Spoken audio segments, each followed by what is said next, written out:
Qu'est-ce que tu fais ici pour ta première fois à la radio? Je ne sais pas trop. Tu sais pas trop.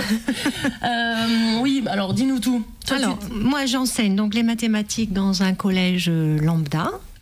Avec des enseignants lambda, des élèves... Gros bisous à tous les lambda, alors.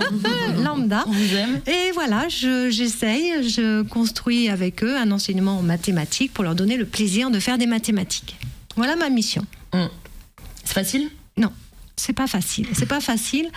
Avec mes élèves, c'est assez facile en fait. Après, il y a la difficulté de mettre des choses en place, mais il y a des obstacles en fait. Il y a des obstacles parce qu'il y a les programmes à faire qu'on doit suivre, parce qu'on est inspecté régulièrement, donc on a le devoir de suivre ce rythme, ce programme. Il faut construire les fondements. Donc un élève qui a un peu plus de difficultés pour les acquis des savoirs, etc., ben voilà, se pose des questions de qu'est-ce qu'on fait pour différencier, parce que cette temporalité est là. Il y a aussi la diversité des enseignants, puisque on est formé, on n'a pas de formation, comment on appelle ça, innovante, ou voilà, chacun fait comme il peut avec ce qu'il est, avec le moment, et trouve ses propres solutions. Donc des solutions, il y en a, ça existe. Après, il se trouve qu'il peut y avoir une difficulté parce que c'est pas harmonisé non plus avec toute une équipe. Tout le monde n'est pas d'accord sur des façons de faire. Voilà, chacun a un engagement qui lui est propre. Et toi, tu fais quoi? Comment tu fais pour bouger les choses? Par exemple? Alors, moi, j'installe en fait une pédagogie du sens. C'est bien ça déjà.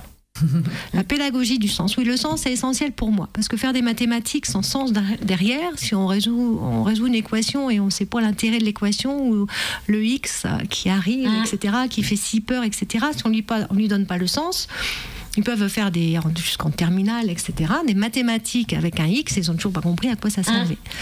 Pareil, pourquoi les fractions... Pourquoi les fractions sont arrivées? Elles ne sont pas tombées du ciel. Ça a été mis en place pour répondre à un problème.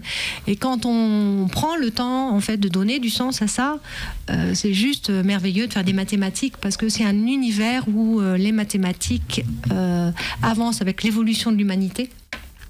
Ça va ensemble. Et c'est important de comprendre à quoi ça sert. Et alors, ça sert à quoi? Alors, ça sert à résoudre des problèmes. C'est bien. Et ça forme l'esprit, en fait. Après, il y a tout un travail, mais dans toutes les matières, en fait. Il y a toute une activité au niveau de l'esprit cérébral, mais elle existe aussi en français, elle existe aussi en histoire. On va aller travailler dans d'autres sphères, dans d'autres domaines. En mathématiques, c'est vrai que on fait, moi je leur dis, les abdominaux cérébraux. C'est vrai qu'il y a du calcul, c'est important de donner... sport en même temps, quoi.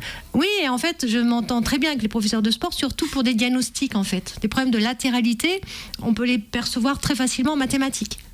Mais si on ne donne pas sens, par exemple, à multiplier par 10, multiplier par 100, multiplier par 0,1, multiplier par 0,01, l'histoire de la virgule qui s'est promenée à droite et à gauche, ça n'a pas de sens, ça ne veut rien dire. Après, c'est donner le sens pour que les élèves comprennent. Il y a cette notion de temporalité à mettre aussi, parce qu'un enfant, en fait, tout le monde n'a pas marché en même temps. Chacun va à son rythme. Un enfant va prendre ses acquis dans ses savoirs quand il est prêt. Donc c'est pareil. Comment on va mettre ça en place au niveau des évaluations, ces fameuses évaluations, où on évalue. Et souvent, on ne donne pas le temps. On fait la chapitre, la notion, allez hop, évaluation. Et souvent, c'est trop rapide pour beaucoup de jeunes. Ils n'ont pas compris le sens, ils n'arrivent pas à restituer ça. On fait 1 heure de mathématiques par jour, sachant qu'ils ont régulièrement 4 heures de mathématiques par semaine. Sortie des cours de mathématiques, on ne parle pas de mathématiques à la maison. Avez-vous parlé de mathématiques? Non. Pour râler peut-être, ou dire j'ai rien compris, ou Pythagore et machin. Voilà, donc c'est un langage en fait qui n'est pas non plus entretenu. Donc il faut du temps. Il faut du temps en classe. Qu'est-ce qu'on met en classe pour réactiver? Parce que c'est ça, en fait, la gymnastique cérébrale, elle est là. C'est comment on active les notions pour, comment dire, pour que les jeunes, en fait, arrivent à s'approprier le sens et ensuite à travailler avec cette matière. Et tu y arrives alors? Oui. Ils sont contents? Alors, j'y arrive pas à 100%. J'arrive pas parce qu'il y a d'autres facteurs aussi qui interviennent. Mais j'ai des jeunes qui aiment faire des mathématiques. Ils ont du plaisir à faire des mathématiques, pardon. Et surtout quand on voit leurs yeux qui pétillent. Ça y est, j'ai compris. Et des fois, ça arrive dans le temps. Mais c'est parce que je laisse ce temps-là. Donc, c'est plein de choses à mettre en place. C'est c'est changer sa forme aussi de comment j'amène les notions. Se remettre aussi en question soi-même. Une évaluation, c'est pareil. On fait pas une évaluation. Moi, personnellement, je fais pas une évaluation pour évaluer je sais pas quoi, il faut donner du sens aussi. C'est pour ça que la pédagogie du sens me va bien. Et donc raconte-nous quel contrat tu fais avec eux, parce que tu m'avais parlé de contrat. Ah oui. Il y a du bis-bis dans les classes de mathématiques avec Valérie. Non, parce que je suis aussi ce qu'on appelle le professeur principal d'une classe. Donc, avec la vie scolaire, chaque professeur a cette mission, entre guillemets. Donc on construit avec eux, il y a l'orientation, etc. Mais il y a aussi la vie en classe. Et dans ma classe de 5e, il y a eu des petites choses qui ont été vécues où un jeune garçon s'est permis d'insulter une élève extérieure, donc qui n'était pas dans ma classe. Donc la professeure titulaire de l'autre classe est venue me voir pour me dire hey, ton garçon Yanis, je vais dire c'est Yanis. Bisous Yanis. Et voilà, donc c'était remarque, sanction. Il a été voir monsieur le directeur. Monsieur Lambda. Lambdada. Et voilà, il s'est pris un savon, il a pleuré, il n'était pas bien, etc. Donc c'était soit on laisse les choses comme ça, ou on essaie de voir un petit peu si on ne peut pas bouger les choses. Et en fait, on en a discuté en vide de classe, et on a essayé de comprendre un petit peu les pourquoi, et il a dit, non, je ne sais pas pourquoi j'ai fait ça. En fait, ils n'avaient pas de responsabilité.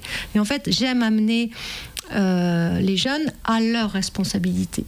Que ça soit dans leur comportement, que ça soit dans leur façon de faire, même devant une évaluation. Ok, t'as pas réussi ton évaluation, tu as le droit, mais qu'est-ce qui t'a manqué en fait? C'est pas de juger, de dire, c'est qu'est-ce que t'as pas fait, qu'est-ce que tu aurais pu faire, etc., etc. C'est les amener à, je suis responsable, parce que le langage, j'ai pas fait exprès, je sais pas, et puis etc., etc. Voilà, ça construit pas. Ah oui. Et l'école, c'est une école de vie. Ouais.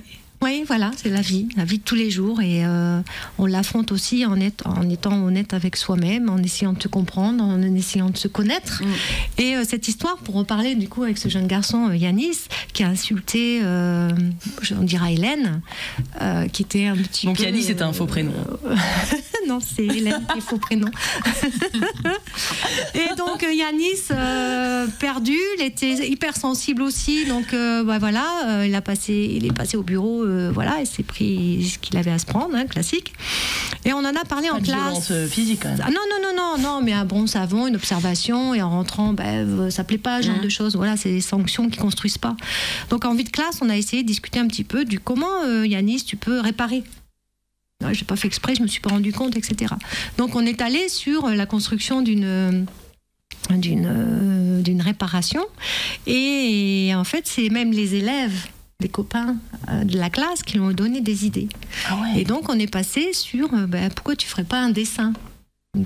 Et en plus c'était assez rigolo parce qu'il a choisi de faire un dessin sur le thème de la géométrie. Okay. Qui est intéressant parce que c'est neutre en fait. Il n'y avait pas de graphisme, etc. C'est neutre. La géométrie, pour ça, les mathématiques, c'est juste fabuleux. On est bien d'accord. Oui, on est d'accord. Tu nous as convaincus. Et en fait, voilà. Donc Yanis a réfléchi.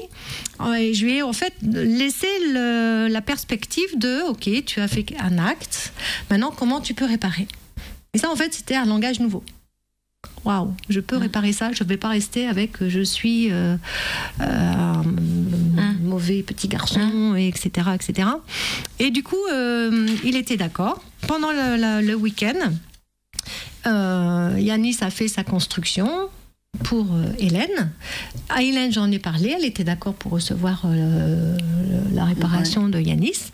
Et donc, on s'est retrouvés. Moi, je les ai accompagnés dans cette rencontre, dans la cour. Et Yanis, comme un enfant aussi de 5e, avec sa sensibilité, sa timidité, donne le dessin à Hélène. Hélène accepte, puis ça s'arrête là. Et je me dis, je vais aller un petit peu plus loin quand même. Pour moi, c'était pas suffisant. Donc, j'ai demandé à Hélène ce qu'elle avait ressenti, en fait, de par l'insulte gratuite de Yanis. Et là, Hélène, avec aussi toute son émotion, en fait, qui arrivait là, elle dit, ben oui, elle le regarde, elle dit, ben Yanis, j'ai pas compris pourquoi tu m'as dit ça. Moi, je te disais rien. Et toi, tu m'insultes comme ça, j'ai vraiment pas compris. Et là, il a senti, Yanis, que Hélène était très troublée en fait de cette insulte, et j'ai vu en fait que chez Yanis il a compris en fait ce qui se passait, et là de lui-même il s'est encore excusé, il dit vraiment excuse-moi, etc. Et en fait Yanis après il est rentré en vie de classe, on s'est revu le lendemain et il était tout content en fait parce qu'il avait réparé, il y avait un possible de changement. Pour moi l'école les changements sont possibles en fait. On peut créer de belles choses aussi dans la communication, dans la relation, voilà. Après il y a plein de choses, des facteurs extérieurs qui rendent compliquées les choses. Mais ça, je peux vous raconter plein d'histoires comme ça. Il faut y croire. Mais je pense que c'est essentiel. C'est pour ça que je suis là aussi. Moi, j'y crois. Je me bats. Je me bats pour mettre des choses en place. Je peux le dire, je me bats.